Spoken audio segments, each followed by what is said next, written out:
I remember the excitement, hurrying forward, little steps at a time, not knowing when my playground friend would turn around. The light was green, but at any moment he could turn on me and throw me out of the game. This time, I pushed it just a bit too far. When he finally turned around, yelling, "Red light!" I was still moving from the momentum. I was done. Tagged. I'm out. But that one particular game, my mum was watching, and she was furious. "Richard!" she yelled. "Richard, what are you doing?" "Playing," I responded. My mother lumbered forward and grabbed my arm, almost lifting me off the ground. "What are you doing?" she repeated. "I'm. We're just. You're out, Richard. He got you." The way she said it opened a pit in my stomach. Unblinking, she was at the breaking point. "Please, Richard, please. You must take this seriously. Can you do that? For me?" "Okay," I nodded. She held me close, ruffled my hair, and kissed my forehead. As she stepped back, her smile faded. "Again," she said, taking a deep breath. "Try to do better." For years on end, that was my spare time. While other kids played basketball or soccer, I played red light, green light. Sometimes it would start out of nowhere. Mum would turn to me suddenly, making a scary face and yell, "Red light!" If I reacted, she'd send me to my room or take away my toys. It was as if the game never really ended. In the checkout line at the supermarket, at the movies, during dinner, all the time. It was so common that it didn't even sound like words anymore.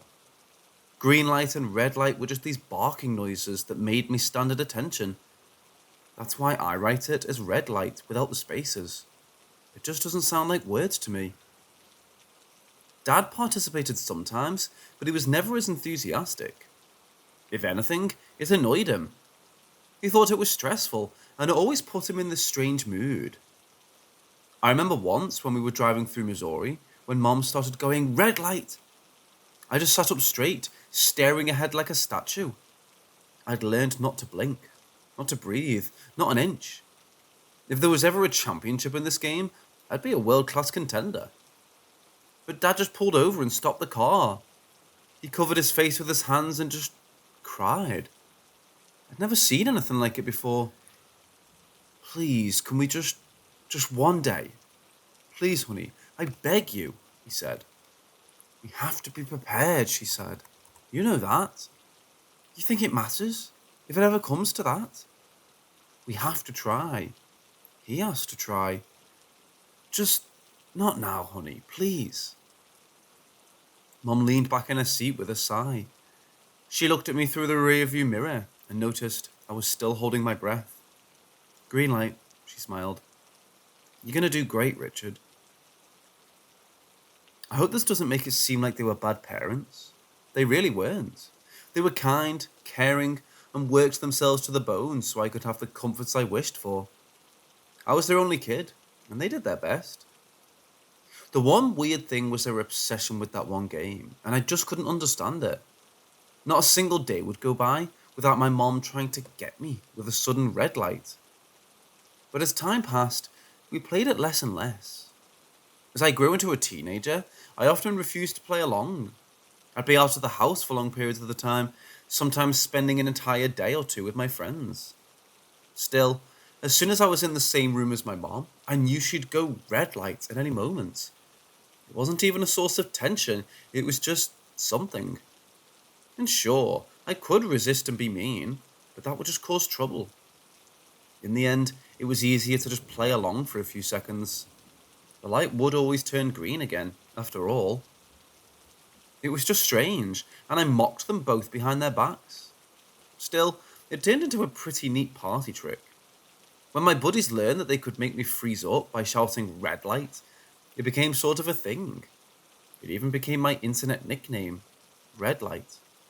So it wasn't all bad. The year I went to college, my parents died in a car accident.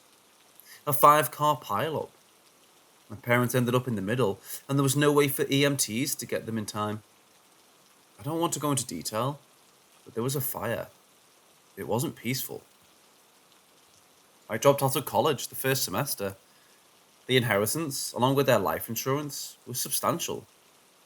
Everyone was telling me to sell the house and start over somewhere new, but I just couldn't process it. If it hadn't been for my aunt, I don't know what I would have done. She arranged the funeral, she helped me move, and she called me every day to check in on me. She's a saint. That's how I ended up in this small Minnesota town in the middle of nowhere.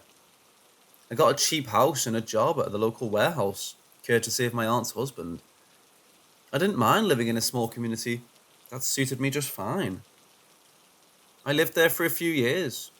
Once things calmed down and I got into a comfortable routine, I thought about going back to my studies.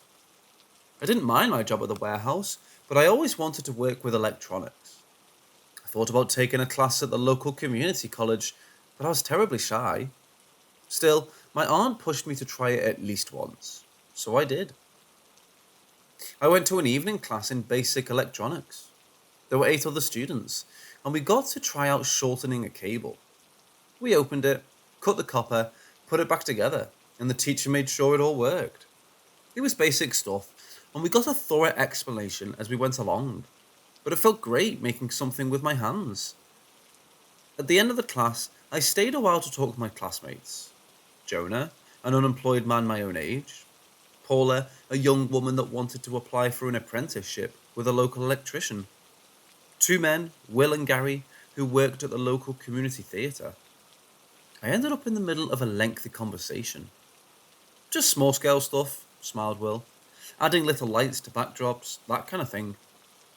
I just need an excuse to get out of the apartment every now and then, laughed Jonah. Feels good to keep busy, you know. What about you, Richard? Asked Paula. What do you happen to get out of this? Well, I hesitated. My eyes shifted from one person to the next, and there was something off about them. It took me a few heartbeats to realize they weren't moving. They were completely, absolutely still. Not a breath, not a single blinking eye. They looked like statues. My instincts kicked in. Redlight. Richard, are you okay? I felt Paula's hand on my shoulder. I realized I'd been holding my breath. I had no idea how long I'd zone out, so I just shook my head and smiled. Sorry, I chuckled. It's been a long day. Anyone up for a coffee? They were. They all were. Later that night, as I got back home, my pulse was hammering. I didn't even know why, but that moment at the community college just sent a shock through me that just wouldn't die down. I hadn't thought about that game for a long time, and I hadn't played it for years. Still, it was such a primitive, instinctive reaction. As I lay down to sleep, I could audibly count my heartbeats. I could see them in my fingers as they curled slightly with every thump. I slept on top of the covers that night. It was the only way to keep cool. The next time I went to class, I was on edge. I couldn't help but feel that I'd get that strange sensation again, that feeling of the world stopping around me. This time, we were dismantling an old TV. It was a group effort, and we all got an individual assignment. We were to individually identify certain parts. Then, as a group, using the manual, we were to roughly describe the way electricity moved through the device. Gary was in the middle of presenting our work to the teacher when I got this sudden sour feeling in my throat, like the aftertaste of a bad drink. As Gary was explaining the HV connector, he suddenly froze. Red light. My classmates were quiet and frozen like statues, and I could see the classroom clock hold still. But just outside, in the hall, there were clear footsteps. They were uneven, one foot stepping, another foot dragging. I could hear the footsteps clear as day, but there was something else. There was a small, frosted glass window in the classroom door. I could see something moving in the corner of my eye. I tried not to move, not even to look, but curiosity was getting the better of me. Still, staring straight ahead, I was aware of the movement at the edge of my vision. There was a distinct crackling noise, like someone clutching a paper bag. The door opened slightly. Please, someone. There has to be someone. The voice was muffled. It was strange and hollow, with drawn-out vocals. You have to wake me. Wake me, please. The door opened wide, just outside my field of vision, but I held my ground. I didn't move. Red light.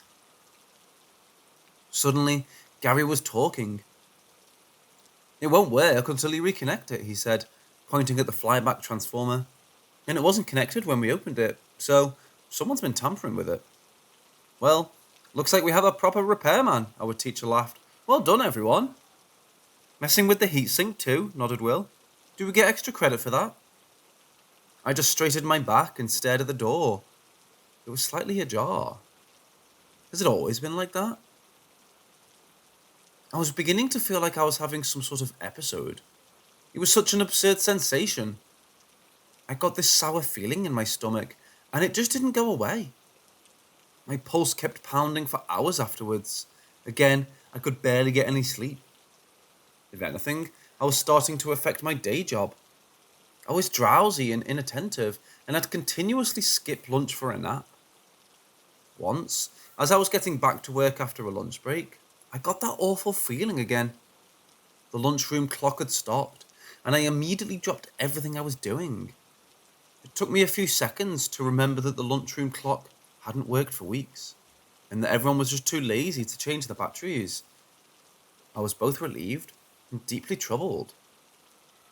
I was considering skipping the classes altogether. I didn't want to feel that way again, and it didn't seem to happen anywhere else. But I couldn't let this stop me. Not only did I need to know more, but I also refused to let this madness get the best of me. The third time I went to class, I was a few minutes early. I found myself chatting with Jonah, Paula, Will, and Gary again. Paula was unusually quiet, and I noticed dark rings under her eyes. She seemed exhausted, almost nodding off as we sat down to talk. I could hear the classroom clock tick away. It was a calming noise. You okay, Paula? I asked. Late night? No, I'm fine, it's just... She sighed, and as she was about to answer, I heard the clock stop. Red light. This time, the footsteps were coming straight for us. One foot stomping, one foot dragging. As the classroom door slammed open, my eyes were kept perfectly still. I stared into Paula's eyes, trying not to think about blinking. Something was inside the room, agitated.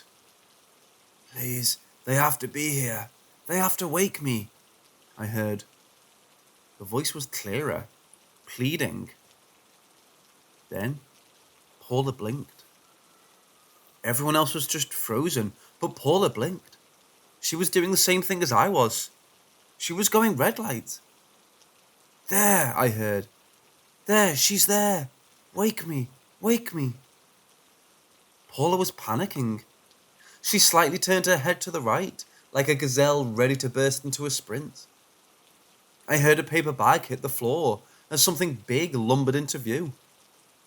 Over the course of a heartbeat, something picked up Paula by the neck and carried her off, in one quick swoop. I could hear her struggling to breathe, hands hitting something dry with next to no force. Yes, take her, the voice continued from the paper bag. Let me wake up, please.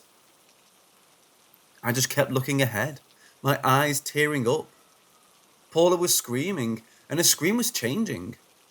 It was as if something was pulling on her neck. As I heard her panicked scream shift up and down in pitch, I've never heard a scream like that. It wasn't human. It was a wounded animal, desperate to live. I heard breaking bones and snapping sinew. Paula was silent. There was a thump as something was dropped into a paper bag. Spatter of liquid hitting the floor. Yes, finally. And then the clock ticked. There was no Paula at the table, no blood on the floor, no paper bags. I asked about her, but no one seemed to know what I was talking about. Paula? What Paula?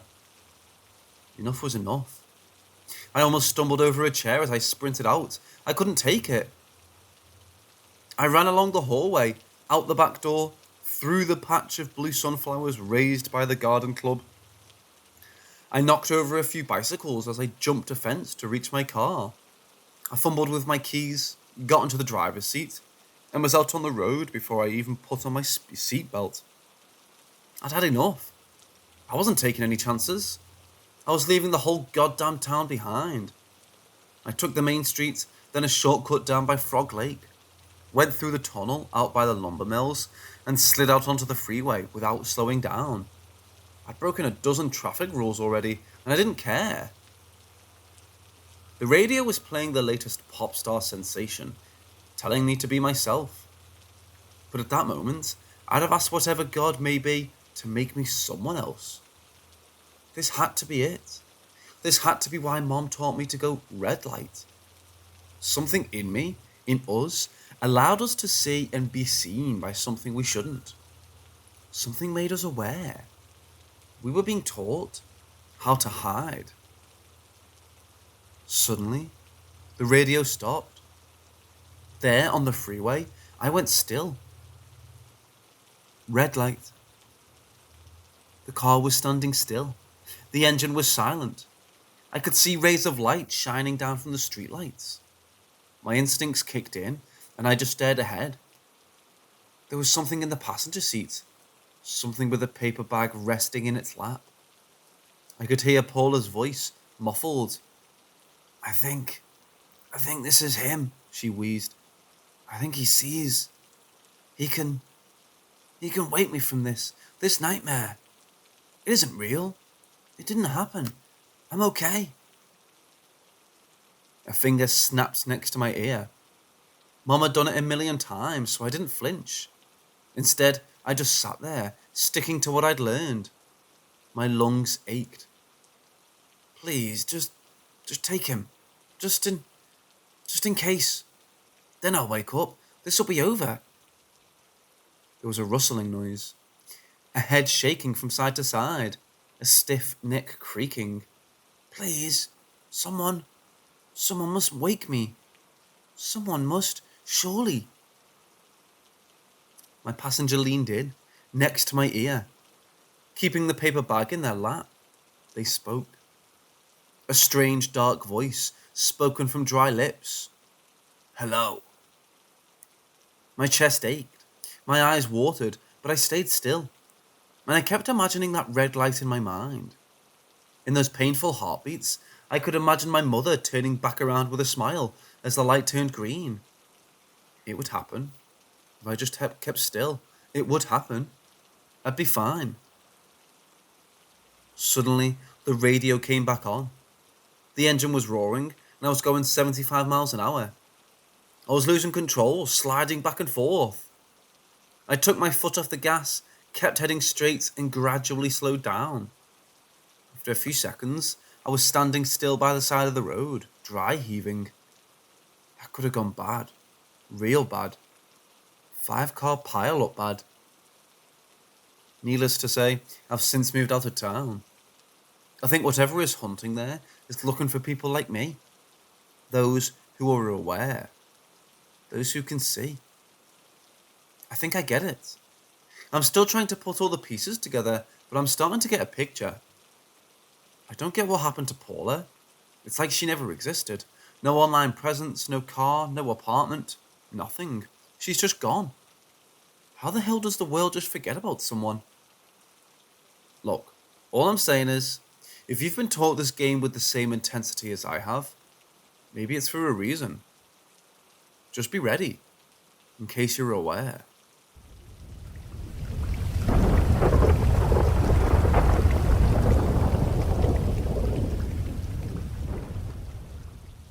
So last summer, I was going north for my brother's wedding. It was at the start of my vacation, so I decided to make a few stops on my way up north. I'd make a stop for camping, another for a day of fishing, and so on. My brother, who was stopping in Minneapolis, was pushing hard for us to have a day to go shopping together, and I was just not feeling it. He was all head in the clouds and love, and talking about his blissful future, and it just soured my mood. How could my younger brother surpass me in so many different ways? Never mind. I was passing through a small Minnesota town when I decided to make my first stop. Fishing. That'd get me far from the blinding smile of my brother. It'd be just me, a six-pack, and all the time in the world. Deal. There was a lake that ran through the west side of town and curled into the woods. There was a dirt road coming around the back of the lake, opposite of the town. It'd probably take an hour or two just to trek back to town through the undergrowth. It was a pretty big lake. The locals seemed friendly enough at the gas station, and you didn't need a license to fish, so I figured, hell, why not? So I drove the long way round, parked my car, got my gear, and dug along the tree line for bait. Didn't take long to fill up a jar. I followed the path down to the lake, bait in hand. It was almost lunchtime, and I'd gotten a few sandwiches and a six-pack from a nearby gas station. I had this really comfy camping chair, an audiobook, and nowhere to be for the next 18 hours. Hell, if I skipped my Minneapolis shopping spree with Smiley McGee, I could stay an extra day or here. Also, this gave me an excellent excuse to just skip going there at all. Needless to say, I was psyched. As I walked up to the lake, I noticed a wooden sign, handmade and painted with a clear text, Melonhead. I stopped just to reread it a couple of times. Melonhead? What the hell was a melonhead? I took a picture of it and kept walking. As I got closer to the lake, I started hearing frogs. Like a lot of frogs. There was this strong, intense smell of vegetation in the air. But as every good outdoorsman knows, frogs are basically a sign of a healthy ecosystem. Sure, in some environments they can be intrusive, but that wasn't the case up north. I put my camping chair on the beach. I took off my shoes and prepped 2 fishing rods. I put them into empty bottles that I dug into the sand, so I could set them aside. I leaned back in my chair, cracked a cold one, and put a baseball cap over my face. As Will Patton started reading the Bill Hodges trilogy, I completely zoned out. This is what I've been working for all year. This was a proper vacation. I must have fallen asleep, probably for an hour or so. When I woke up, I'd completely lost track of my audiobook. My beer was warm by now, and my fishing bobbers had drifted all the way back to the beach. I got up, reeled in the lines, and reached for my bait, only to notice it was tipped over in the sand. Empty. Strange. I left my gear on the beach, got my shovel, and returned to the tree line. It took me longer to find bait this time, and I had to go a bit deeper. The frogs were a bit more quiet now, and there were a few clouds gathering on the horizon. I decided I wouldn't stay the night unless the rain passed me by. I didn't want to get stuck in a muddy tent overnight. I could sleep in the car, I suppose. As I got back to my camping chair, I got a bad feeling. Something seemed out of place. I wasn't sure exactly what, but it looked different. Something had been moved. Will Patton kept talking in my ear, but I was no longer hearing the story. By now, it was just noise, like a friend who didn't know when to stop talking. As my phone chimed with a notification from my brother, I turned it off and took off my headphones. It took me a few seconds to realise that all the frogs had gone silent. I just stood there with my bait jar, hearing an eerie wind pass through the birch trees. I decided I'd give it another go. If it started to rain, I'd just sleep in my car. So I got back, threaded my bait, and threw my bobbers out one more time. I set my rods back up, put my headphones back on, and put away my lukewarm beer. As I brought up my phone and started rewinding the audiobook, I noticed a ripple on the lake. Not a big one, but a noticeable one. Probably fish breaching the surface. Maybe this wasn't a lost cause after all. Just a few minutes later, the first bobber dipped under the surface. It immediately came back up, but now I knew that fish were biting. Moments later, the second bobber dipped. I held my breath, waiting to see the bobbers dip for real. There were fish there. It was only a matter of time. But minutes passed, and I got a strange feeling. I reeled in one of the bobbers, and noticed the bait was completely gone. I reeled in the second one, and it was the same. Bait was gone. Very determined and skilled fish in this lake, definitely. I decided to try something different. I brought up my box of spinners and found a black and blue lure that usually worked on bass. My best rod had a spinning wheel, so that had worked just fine. I set it up, stepped up to the edge of the beach, and threw it out. Solid, beautiful arc, way into the lake. Half an hour passed, and I just got back into the rhythm. The click of the spinning reel, the smoothness of the line. It was nice. Just nice. Then, a bite. Not a big one, but a bite, finally. I hooked it and started reeling. Not twitching, just a solid, steady reel. Probably not a big fish, about a pound at most, but now I had something to show. Would probably make a neat Insta post or something for my Tinder profile. Laugh at it if you want. It works. My lure was about halfway back when the line suddenly snapped. It wasn't even from the pressure. It was as if the line was just cut. The fishing line snapped out of the water. I just dropped my rod in the sand and threw up my arms. What the fuck? I yelled to myself. What the fuck was that? And there, out on the lake, another ripple. I had enough.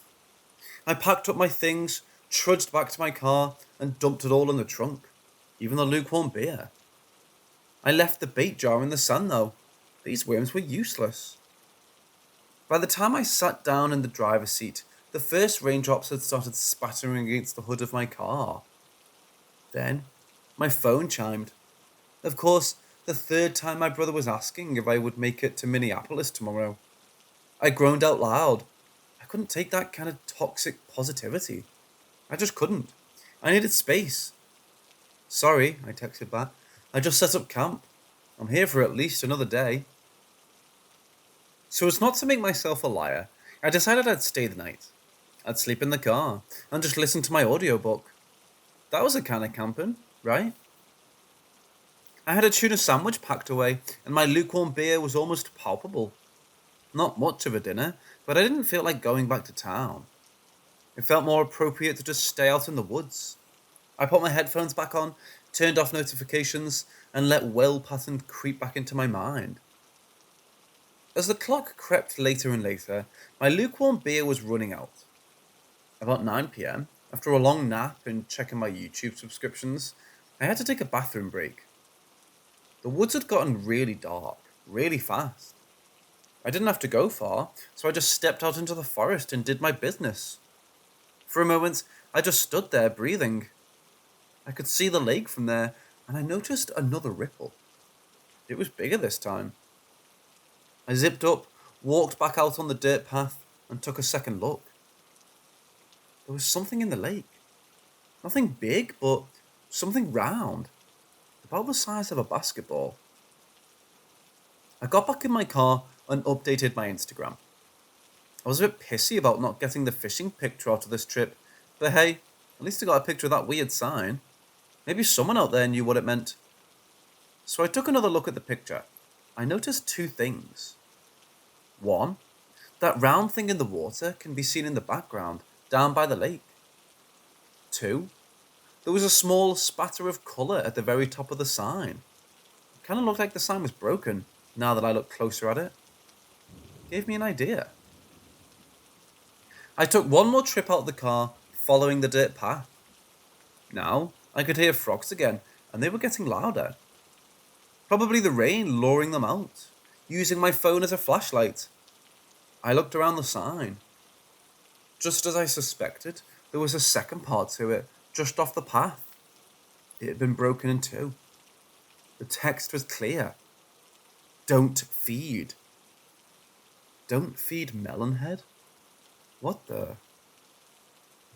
I started thinking about what I'd done all day. My bait jar was going empty. Bait being picked from the hooks. My fishing line was cut. Had I been feeding whatever the hell kind of animal Melonhead was? I turned back to my car, only to see someone standing on the path. I didn't raise my phone.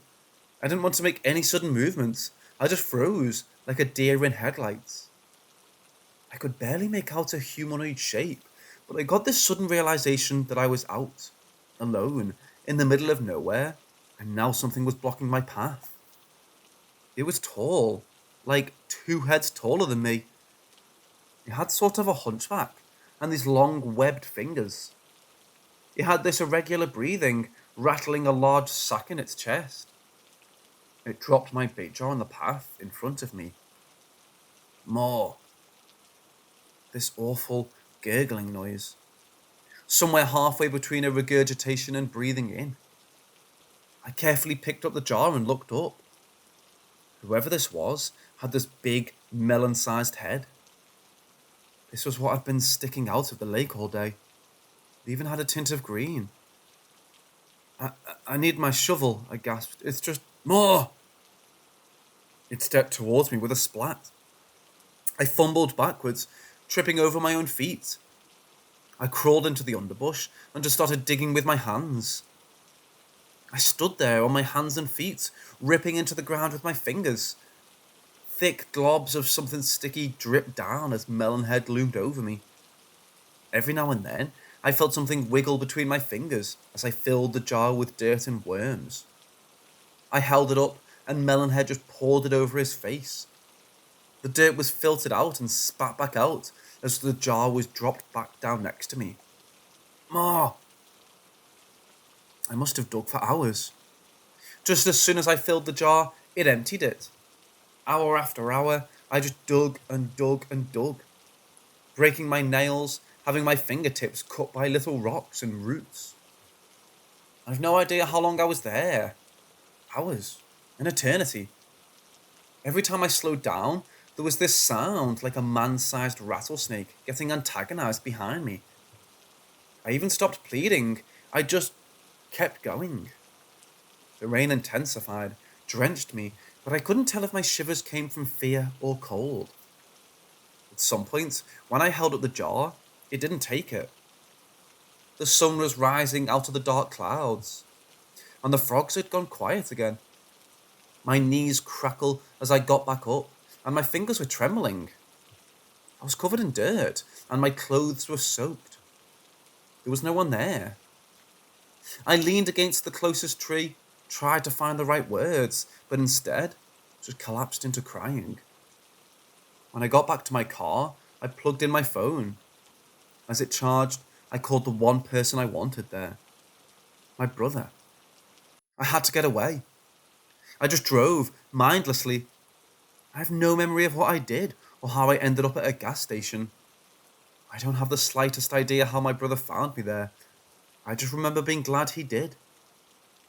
It's taken me a long time to come to terms with what happened. For a while, I thought I'd had some kind of mental breakdown, thinking that what I experienced was just something I made up. I didn't talk about it. It sounded ridiculous to say out loud, but I really was there all night. I was on my hands and knees digging. I wouldn't do that for nothing. I was there, and so was Melonhead.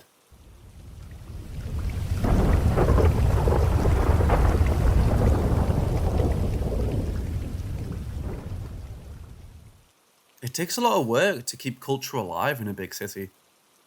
I've dedicated most of my life to arranging community projects and keeping people engaged. Late night movie screenings, flea markets, chaperoning at youth centres, concerts, game nights, you name it. I'm the face in the crowd that people can't help but recognise. It didn't take long for me to expand my interests to amateur theatre, opera, and ballet. While I didn't know much about what makes a ballet or opera good, I did know a thing or two about promotion and just keeping a steady schedule. So over time, I became sort of a tag-along, and while I couldn't speak a line of dialogue without looking at a paper, I'd grown quite essential to the local performance groups. I didn't get paid much, but enough to get by. I had a total of 16 so-called micro jobs that paid the bills, but I've been looking to get into something a bit more stable. So using my experience with the local cultural scene, I applied for a full-time job at a local ballet school.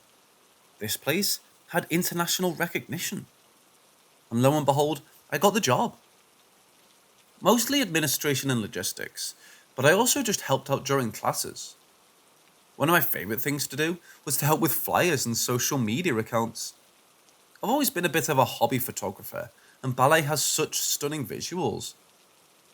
I had worked there for 8 months when we were putting on one of our biggest shows yet, our rendition of Coppelia. There'd been all kinds of drama for months about who was getting which part, what venue we would use, what costume design to go for, all kinds of issues. I tried to help to the best of my abilities, but there was a limit to what I could do. I'd read up a lot on ballet history during my time there, and it was a genuinely interesting subject.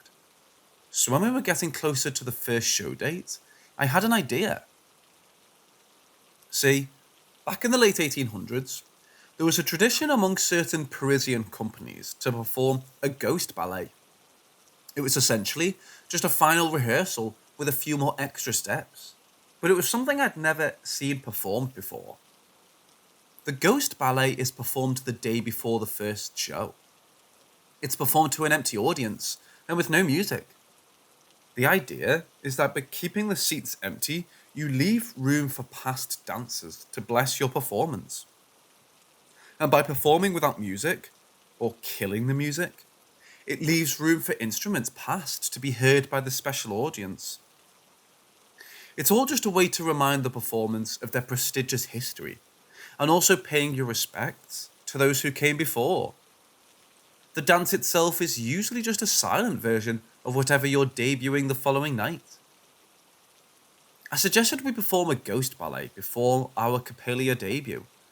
I could take pictures and make a few posts about it on our social media accounts. Hell, we could even make it a bit spooky by using the black outfits from our Swan Lake performance. It would make the rehearsal a bit more fun while also playing tribute. Everyone was on board. Sabrine, who had the role of Swanhilda, went all in. She even suggested we take it a step further by inviting friends and adding a sort of skeleton makeup. I wasn't completely on board with it, but the others loved it. How could I say no? So when the night of the Ghost Ballet came, it was a mini event in and of itself. There were about 20 people in the audience and we dimmed the lights. The music was turned off, but it felt like we missed the point of it when there were friends and family invited. The point was to keep the seats empty, but yeah, times change, I suppose. The performance went perfectly fine. I think the relaxed atmosphere made them all take a few more risks and really give it their all. People were cheering from the crowd, and in the dim lights it all looked sort of haunting in a way. Just hearing their feet and panting was strangely unnerving. I took plenty of pictures. Our followers would love this. When the show was over, I couldn't help but feel like I'd done something wrong. The dancers seemed happy enough. 2 of the guests even brought flowers to throw on stage. Mostly discoloured blue sunflowers picked outside, but still, it was a nice gesture. Sabrine was beaming. But all in all, this hadn't been a true ghost ballet. But the dancers were so happy, so all's well that ends well. Not quite. As I was driving home that night, I had this awful feeling. I'd uploaded a few pictures and made some posts on our social pages, but I couldn't help but feel that we'd missed the point. They just had fun with it, but the tradition itself had originally been a means of reverence. It wasn't meant to be posted online, or for the dancers to dress up in black with skeleton paint. Would we do that to an ordinary audience? No, of course not. This was not a circus. Halfway home, I remembered that I hadn't properly engaged the alarms. The code was still tucked away in my wallet. Sure, I'd locked the doors, but without any alarms, anyone could just pick the lock and walk right in. It would probably be fine, but I felt like I had to do something right. If only just one thing. So I turned around and drove all the way back. I heard my phone ding over and over with likes, shares, and messages. The ballet after dark aesthetic was an interesting take and made for great pictures. Maybe it'd inspire something new someday. Once I got back to the venue, I double checked all the doors and windows. Not only had I missed turning on the alarm, I'd left one of the back doors unlocked. As I locked the place up and turned off all the lights, I hurried through the main hall to lock down the side doors. As I was about to turn on the alarm, I noticed something, a single light that refused to turn off. It wasn't one of our spotlights, as the light flickered like a flame. I heard the unmistakable sound of footsteps. "Anyone here?" I called out. "Sabrine?" No answer. Without a word, someone walked out on stage. She was dressed in this large black dress, with puffy shoulders and a black scarf. She tiptoed on her bare feet. With every step, they snapped like twigs. A ballerina is graceful and elegant, and to some degree, that described the woman who'd stepped out on stage. She might have been a great performer once, but that was no longer the case. The harsh overhead light made it hard for me to distinguish her facial features. Her ill-kept blonde hair made it even harder. As she stepped out into the middle of the stage, I couldn't help but to stare. Every step she took was calculated. As she took the arabesque position, I could tell something was terribly wrong. Her legs struggled to remain straight, and she had no strength in her left foot. She had trouble keeping her balance, and I could hear painful sounds as bones and sinew snapped under the pressure. Her black scarf wasn't just an accessory, it was there to keep her wobbly neck in place. As the scarf slowly unraveled, I could hear the crack of her neck as she moved from position to position. As she readied herself for a Sisona jump, I just gasped a hoarse, "No!" She collapsed onto the floor, a pile of broken limbs dressed in black. Her arm twisted and turned the wrong way, and her right wrist seemed close to falling off. Chunks of her hair were falling out on stage, and still, she tried to get back up. One snapping tendon failing after another. A chill crept up my spine as I noticed a wind coming from the ceiling. It almost sounded like a flute. I let out a forced breath, only to see it blossom into a cloud. How hadn't I noticed the cold? The performer couldn't get back up, and instead just lay there. I had to show this to someone. I just had to. Someone had to see what I was seeing. As I brought up my phone and aimed the camera at the stage, I felt a light tapping on my shoulder. "Pass the photo," someone whispered. Somebody called. I put down my phone. It seemed like an eternity. I just stood there, watching. The broken woman groaned and turned, failing to get back on her feet. Instead, just lay there, writhing back and forth like a wounded insect. Her frustrated cries echoed from the stage, groans turning into pained wheezing. Without turning my head, I tried to see whoever was behind me. I didn't want to turn around. I had this instinct screaming at me to just wait it out. One more bad move, and I might not make it out. Rational thought would have to take a back seat. I must have stood there for the better part of 10 minutes. I was so stiff, my feet were getting numb. Suddenly, a cold wind blew through the hall, and with it, the overhead light went out. Before the stage drowned in darkness, I met the eyes of the broken dancer. Her eyes were empty. Once the stage grew quiet, I ran out towards the exit. I slammed the door open, leaving the building and everything in it behind. I didn't think a second about closing up or locking. I was just getting as much distance between me and that building as possible, while my mind tried to make sense of what I'd seen. The next day, I woke up at 3 p.m. in the afternoon. I had 27 missed calls, and I was running a massive fever. I texted my boss, giving up on describing the previous night entirely. Maybe it's all been a fever dream. It was certainly warranted. I was shaking. I tried going back to sleep, but those empty eyes kept haunting me. The words whispered in my ear ran a chill up my spine, worse than any fever. I couldn't let it go. Had I really seen it? How could that have happened? I twisted and turned hour after hour, not finding the slightest bit of rest. I had to do something. It took me almost 2 hours just to get dressed and brush my teeth.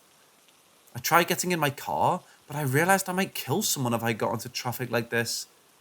Still, I had to see the show. I couldn't miss it. I'd promised I'd be there. Sabrine was expecting me. I called up an Uber, chugged a yogurt, and got to the show just as it was about to start.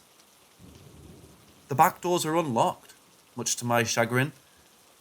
I stumbled inside, waving at the security guard. They recognized me, but were visibly worried. Maybe I didn't look my absolute best. Not really a premiere night type of outfit. Sweatpants really are. As I got backstage, there was the usual excitement in the air. The first act had just started, and I could feel the magic in the air. I had to see it for myself, just to make sure they were doing okay. It seemed fine. Sabrine was giving it her all. As she and Gaspard performed a perfect fish dive, I could hear the audience ooh and ah. Just like the performers were doing what was expected, so, in a way, was the audience. Then, the camera flashed. For a brief moment, I saw something in the empty seats. I heard something, maybe I imagined it, but right alongside Sabrine, I heard this other set of footsteps. I found myself holding my breath, waiting for something to snap or twist like the broken dancer.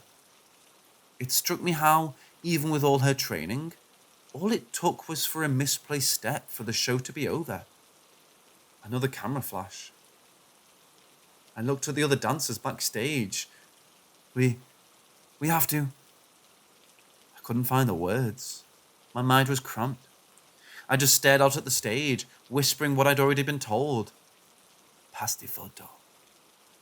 Even so, there was another flash from the audience. For a brief moment, every seat in the house was full. Elegantly dressed men and women clad in black funeral garment, mummified faces and dirt-filled mouths. And there, ready to run in from the side of the stage, was the broken dancer. Right there, in the dark corner of my eye. The lights went off. A power outage, and somewhere on stage, unhindered by the music, a terrible scream.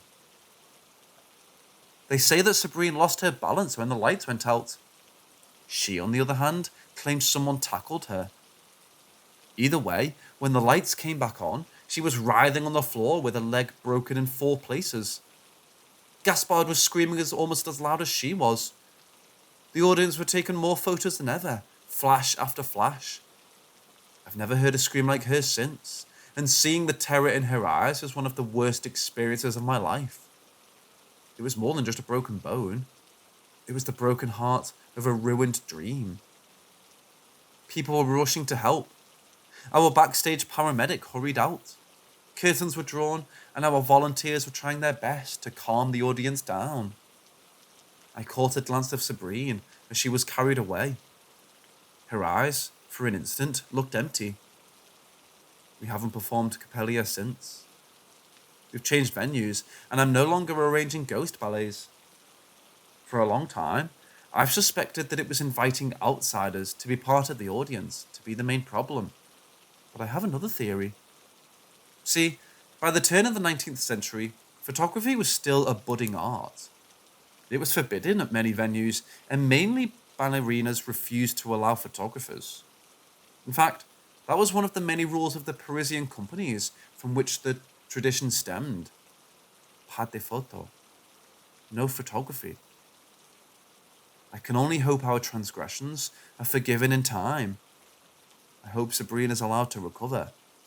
And I hope, dearly, that I someday forget these hollow eyes.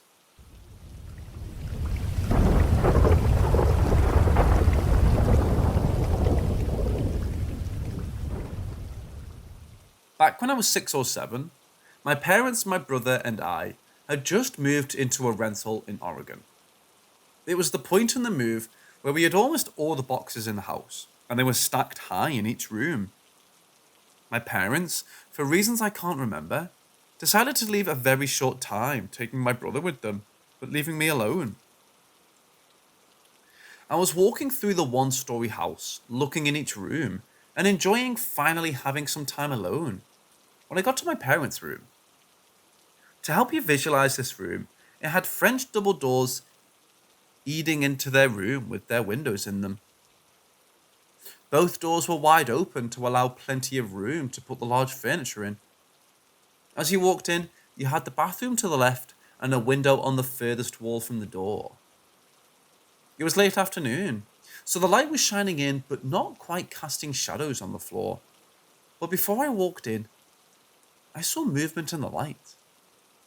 As I stood in the door, I watched as an all-white silhouette of a small boy, about 3 or 4, walked towards me. I remember he was walking at a normal walking speed, but his movements looked like he was walking in slow motion. I, of course, got scared, and I ran to my parents' couch, hid my face, and when I got up again, it was gone, and I never saw it again. The house was a new building, and we were the second people to live in it, the first being the people who built it. To this day, I haven't had another experience, and my husband's family moved into that rental years after we did, and they've never seen or felt anything. It's been years, and I can't find anything similar to what I saw. So does anyone know what that was?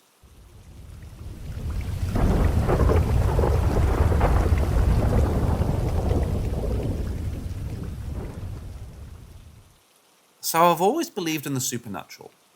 I always found it very interesting.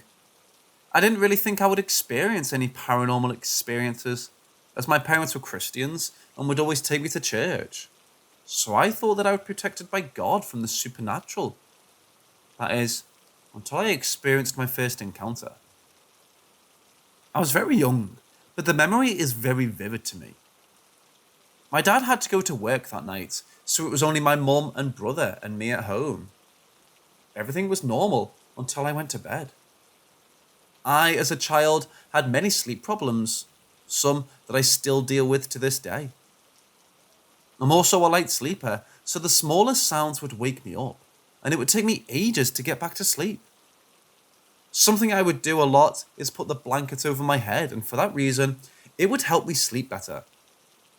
I also still slept with my parents at this time because they didn't want me suffocating from the blanket when I fell asleep.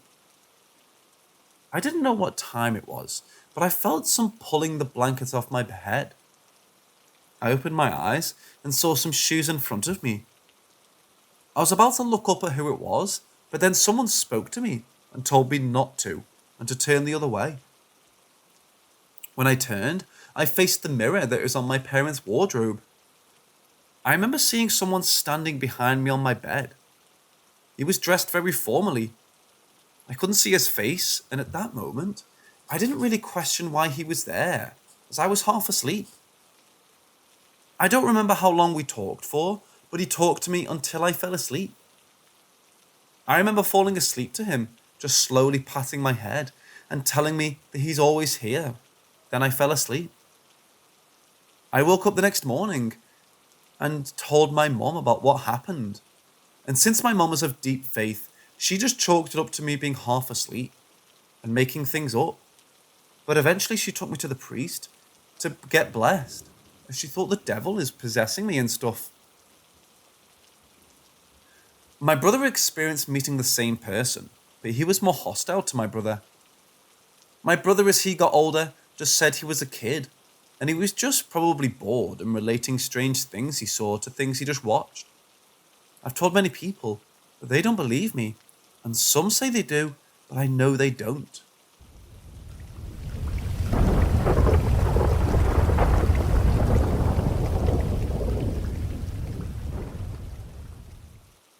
When I was 6, I moved into this new house built around the 1950s in a big town. When I was 7 or 8, I started staying home alone. Throughout the summer, I'd be alone from 7 a.m. to 5 p.m. most days, and I would spend my days doing what normal kids in the late 2000s did, which is watch DVD Barbie movies and wash dishes. While I'd be home alone, I could feel something watching me. When I was at my living room couch and my outside facing sink, I could feel something there staring like a sixth sense, and my eyes would wander over for a split second, or I would turn around at the sink, see it there, blink, and it's gone. He would always be in the same doorway, peeking over the side door frame. He had black leather gloves and a brown leather mask, with no holes divided in 3 horizontal sections. This happened on and off for 2 months, and then I had a breakdown that I was seeing to my mom, and she sent me to daycare. About hearing things, I'd be alone in my room practicing piano, and I would hear my name called right at my bedroom door, just over and over again. And I would keep leaving my room to see if my parents needed me for something, and they'd be in the kitchen or on the couch. I went through some abuse later, and when I went to the hospital due to depression, I heard my name called out really loud when I was about to sleep. I went straight to the nurse, and they gave me a pill to help me sleep, because I was pretty shook. Never heard it again.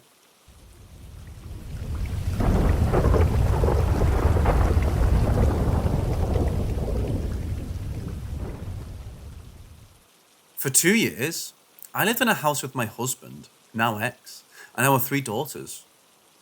This house had belonged to his grandma, who had lived there for over 50 years, and raised her 3 sons there.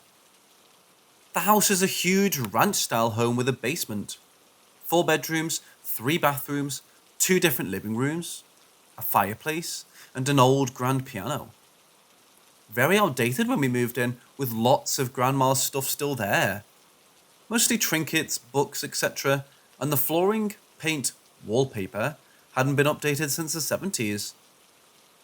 When Grandma was alive, she loved visitors and would talk passionately about her home, telling you how hard she worked to keep the house after her husband left, and saying specifically, "I never want to leave this house," meaning she never wanted to go to a retirement home, and she never did, as she died there after complications of a stroke, stemming from what would turn out to be unnecessary heart surgery. My ex decided to buy the house, and so we moved in. I had never had paranormal experiences before, and I just wanted to share what we experienced, as I still don't know what to make of it. The first time was after we put the kids to bed, and were folding laundry together. We both very clearly heard footsteps in the opposing room, and we looked at each other, thinking it was one of the kids out of bed. He yelled, "Go back to sleep!" With no response, we walked in, and no one was there. Kids are asleep in bed. It was definitely a bit unnerving and confusing, but maybe not scary. The next time was when I got home late at night and heard Grandma's jewellery box that sings the songs when opened, going off in the back bedroom. I knew I had to turn it off, as it was going to wake up the kids, and sure enough, it was just going off, not opened or provoked at all. Next was the strangest. It was very early in the morning. I was starting to wake up, but still half asleep in bed. My partner at the time was up and had the lights on.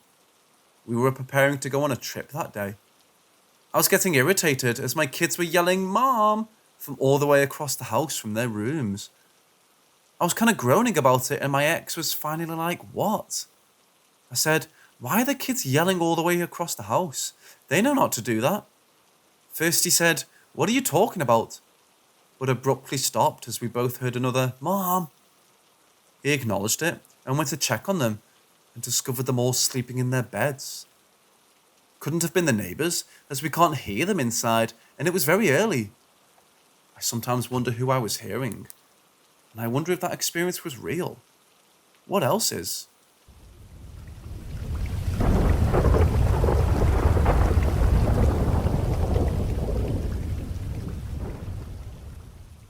I was told I had 2 entities following me.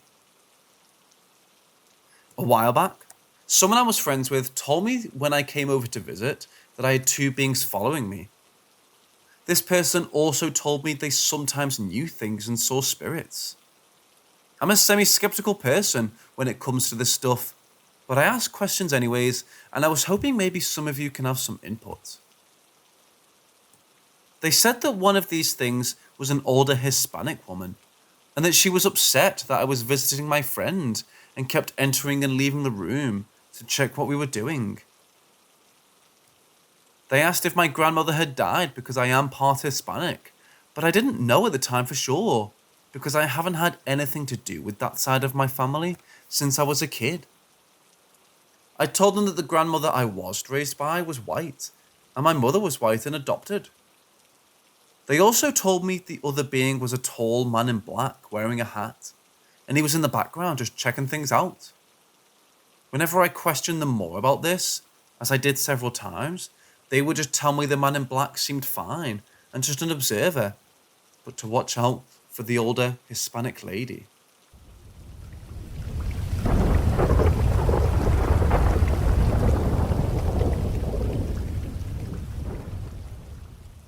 Let me start off by saying paranormal is normal for my family.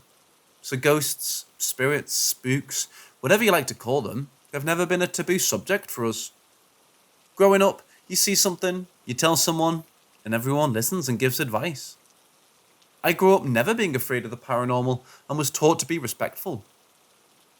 My whole life, I've experienced paranormal activity. So it happens and I move on until my senior year of high school. Again, I was taught to respect the dead. So I've never gone ghost hunting or tried messing with spirits or anything of the sort. Senior year, I was given an assignment to find ancestors in town and see how far back you can find relatives. My grandmother told me and my cousin about an old cemetery that she believed a cousin was buried in and how to get there. So we go and find her grave and get the information. We thanked her for allowing us to get her tombstone information and to rest in peace. The whole time we were there, my cousin and I felt very off, like we were being watched, and not in a good way. Go home, and everything is fine, until I go to bed and have the same feeling. I'm laying in bed but staring out my door into the hallway and feeling as if someone is there watching me. This continues for months. I thought I was the only one who noticed until my brother started asking me if he could sleep in my room with me because he was scared of the hallway. He told me that he felt like someone was watching him from the hallway and it felt bad. I agreed it was not a pleasant energy like what a family member or maybe just a spirit passing through feels like. This was a dark, eerie feeling. Told him that was fine, and we both laid in my bed and stared at the hallway and felt eyes on us. We both said the Lord's Prayer and went to bed. We're not a super religious family, but me and my brother felt at that moment we needed to say the prayer. I graduated high school and things calmed down and the feelings seemed to go away. Until that morning. My mum went to work and my brother went to school. I got up and got in the shower, and as I was washing my hair, when a heavy feeling crashed down on me, and I felt I was being watched. I turned my head to look to the side, and there on the other side of the distorted glass shower door was a tall, dark figure. I could see head and shoulders, but no other features except the red eyes. I screamed and threw open the door, and it was gone quickly, getting dressed, wrapping my shampooed hair in a towel and leaving the house, going straight to my grandmother and telling her, bawling. She looked as scared as I did. My grandmother believes it was a shadow person. Me and my mother had been fighting a lot, as full-blown screaming matches, which we never did before the trip to the cemetery. Grandma called my mom, and they called someone to cleanse our house. I never went back, and I moved out. My mom sold the house, and I still get horrible feelings when I drive by it. That's my worst paranormal experience, but I have years of stories.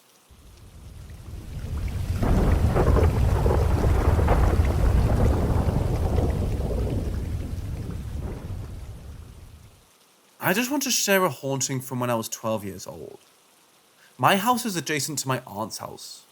Since I don't have my own room, I would usually sleep over whenever there's a room available if my cousins or her are out, since I want to have privacy at times to play video games without being nagged about bedtime.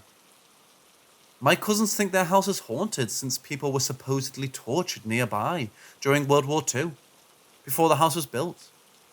According to his classmates who live in the neighbouring streets, who in turn point to their grandparents as the source of the story. My aunt, on the other hand, dismisses them and would often scold us for thinking that someone died there. Same with my parents.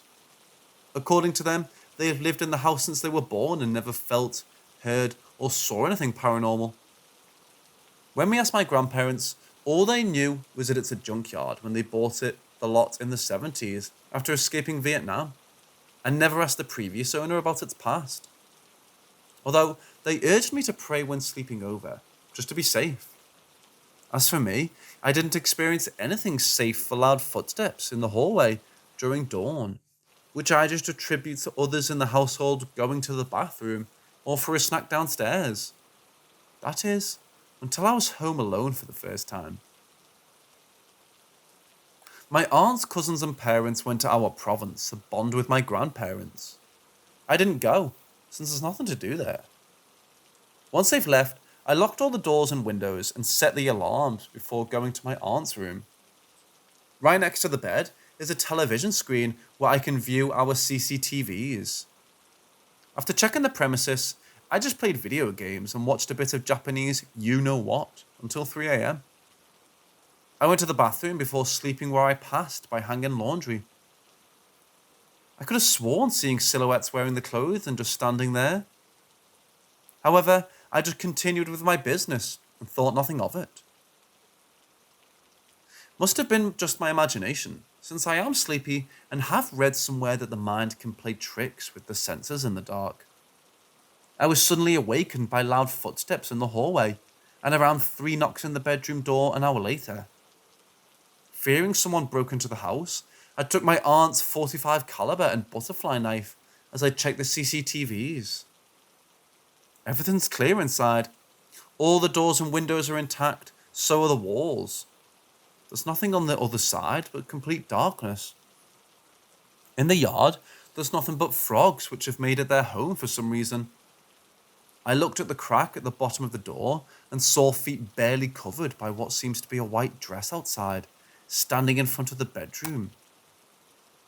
I could have opened the peephole to see who it might be, but my gut tells me I shouldn't, so I didn't. I called my aunt, but there was no answer.